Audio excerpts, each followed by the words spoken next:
Ka-eaters, may bago na naman tayong nadiskubring bagong bukas na kainan. Dito yan sa bayan ng Cabiao. Shala ang sosyal ng datingan. Maluwang, malinis at maliwalas na perfect for bonding. Lakas makasosyal pero hindi mahal. Isang fine dining restaurant para sa pamilya o magbabarkada na tiyak maghahatid sa inyo ng kakaibang dining experience dahil ang mga pagkain ay talaga namang pak na pak at wow na wow sa sarap. Gusto kong i-commend ang chef nila dito na si Chef Nilo Dayao at mga assistant at staff dahil sa maalaga nilang pag-aasikaso at paghahatid ng mga pagkain talaga namang hahanap-hanapin mo. Ito nga pala ang Calle Vicencio Restaurant na matatagpuan sa Purok 3, San Fernando Sur, Cabiao, Nueva Ecija, malapit sa Cabiao General Hospital. Welcome to Calle Vicencio Restaurant! Kainan na!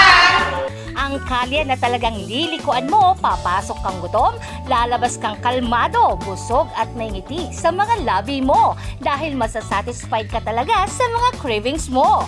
Sa luwang nito ay perfect spot din ito para sa anumang okasyon tulad ng binyag, kasal, birthdays, family occasions, and company parties. And take note, ang ganda ng presentasyon ng mga pagkain nila na itsura pa lang ay talagang tatakamin ka na. At ngayon po ay atin pong makakakwentuhan ng may-ari po ng Calle Vicencio Restaurant na si Ma'am Lucrecia Castillo. Hello mga ka-eaters! Welcome po sa Calle Vicencio Restaurant. Located po kami sa San Fernando Sur, Cabiao, Nueva Ecija. We started po last 5 years ago. Tapsihan lang po kami, ma'am. Tsaka mamihan, pansitan. Tapos nakapag-decide po kami ng partner ko na immerse po sa labas. So, October po last year, nag-start po kami dito sa fine dining restaurant, ma'am, para makapag-serve po pa po ng mas maraming variety ng menu. Nakapag-observe po kami all throughout dahil po mahilig din po kami sa pagkain. Wala pong fine dining restaurant dito sa Cabiao na nagsaserve po ng ganitong klaseng pagkain. Tapos, yung ganitong klaseng ambience din po, wala din po dito sa Cabiao. So, we decided na i-open po dito yung aming restaurant. We are offering po yung fusion po ng American Asian cuisine. So, nag-offer po kami ng steaks, Asian cuisine po, pancit, Chinese style whole grilled chicken and hamburgers, crepes, bulalo, ano pa ba? Meron din po kaming desserts na local like leche flan. Yun po. Lahat po ito, menu po ng aking executive chef po na si Chef Nilo Dayao. Nag-offer po kami ng 4 sets po ng family meals. Meron po kami dito, ang in-ready po namin is set A. Consist po siya ng bulalo, pansit, yung Chinese style whole grilled chicken po namin, sweet and sour pork, na sinaserve po with 5 cups of rice and mixed fruits with iced tea na rin po. Complete po yan for only 1,800 pesos. May kasama din po isa pang veggies. Yes po, chopsay, ma'am. Orders po namin, ito po, sinaserve pork steak, one of our best sellers, ma'am. Sinaserve po siya with rice. Tapos, yung aming mga steaks, ito po, tenderloin steak po namin. And yung tempura, mga best sellers po namin yan. Tapos, meron din po kaming Hawaiian burger. Sa Hawaiian burger talagang, nag-uumaw. Yes, ma'am. Sobrang, sobrang sarap po ng aming burger. Ang laman po niyan, beef burger, pure beef burger, lettuce, cheese, tomatoes, bacon, and onion. Yan. May mga ino-offer nga rin sila ditong mga desserts tulad ng banana at buko pandan crepes. So ito, ang tawag dito is crepes. Yes, ma'am. Kakaiba siya kasi para siya nakakulambo. Opo. Ano yan, ma'am?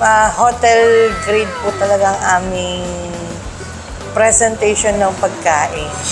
Meron din sila ditong banana at strawberry panna cotta, leche flan, creme brulee, at halo-halo. Para sa mga gustong magsingalong at magkaroon ng kaunting inuman ay mayroon sila ditong VIP room na nagkakahalaga ng 1,000 pesos na pang 3 oras at magdadagdag lang ng 500 pesos para sa exceeding time. Kung walang pang VIP room pero gustong kumanta, no worries dahil pwede ka rin mag-video okay sa labas gamit ang inyong cellphone dahil mayroon silang wireless microphone na iko-connecta lamang sa kanilang speaker. O diba? Concert na ito! Tara nang tibagin ng mga pagkain yan. Una ko nga tinikman ang kanilang steak na sa unang kagat. Sarap ang aking nalasap. Mapapagamit ka talaga ng panghiwa at tinidor sa kanilang Hawaiian burger dahil sa laki nito. Pero si James, kinaya ang pagkagat dito. Amazing! Pakita nga daw kung totoo. Kumakawala yung baka pero mapapa-thumbs up ka. Ano nga yun, James? Ganito naman daw kumain ng chicken. Sige, Jordan, pakita nga. O, diba, speechless siya. Gutom na kasi este. Sarap na sarap kasi, kaya naman pati ako napagaya. Isa naman sa sobrang nagustuhan ni James dito, ang kanilang steak na talagang in-enjoy niyang lantakan. Na yun o, unang kagat tulala agad. Besta na pangiti agad. Hindi rin pinalampas si Jordan ng maube nilang halo-halo dahil napapasayaw pa siya sa bawat subo. Si Ma'am Lu nag-enjoy na ipag-serve ako. Ang init ng pagtanggap nila sa amin dito. Parang yung malinamnam na sabaw ng kanilang bulalo. O, bago tayo matapos, cheers muna kami ni Ma'am Lu para sa patuloy na success ng kanilang restaurant na unti-unti na ring nakikilala sa bayan ng Cabiao at kalapit na mga lugar. Nakita ko, naglalaway ka na naman. Tingnan nyo kami para kami isang pamilyang masayang nagsasalo-salo sa hapagkainan. Kaya tara na at ayain na ang sambahayan para sa isang masayang chibugan!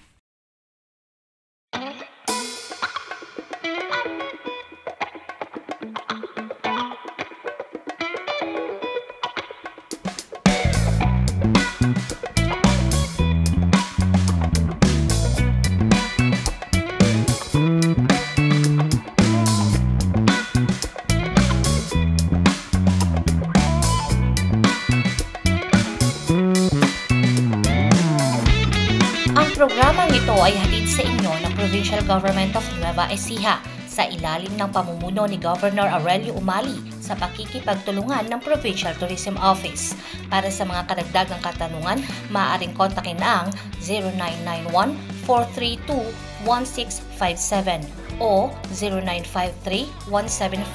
0953-175-1348 at maaari ding bisitahin ang aming Facebook page na Nueva Ecija TV48.